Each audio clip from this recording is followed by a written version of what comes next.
As an artist अक्सर ये होता है कि हमारे पास काम होता है, लेकिन काम को करने का कभी दिल नहीं करता, या तो उसके लिए उतना वक्त नहीं मिलता, या हमें समझ में नहीं आता है कैसा किया जाए। उसलिए जो एक बहुत इंपॉर्टेंट चीज़ है वो है शेड्यूलिंग।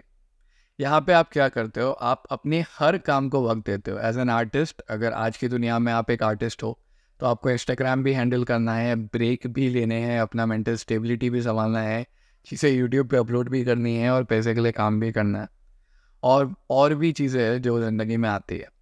अब अगर आप शेड्यूल नहीं करोगे, मुझे पता है बहुत कॉर्पोरेट टर्म है और हमें कैलेंडर्स वो सब देखना नहीं पसंद, लेकिन यहाँ पे अगर आप शेड्यूल कर दो तो आपके लिए चीज़ें और काम आसान हो जाता है। वो इस वजह से कि आपके दिमाग पे से एक बोर्ड छट जाता है, और आपको पता होता है कि ये पर्टिकुलर डिज़ाइन मुझे शायद 2 महीने बाद बनानी है, शायद 2 दिन बाद बनानी है। उस वजह से आपका जो काम है वो आज के लिए कितना काम आपके लिए ज़रूरी है और कौन सी चीज़ें ज़रूरी है वो बहुत क्लियरली दिखता है।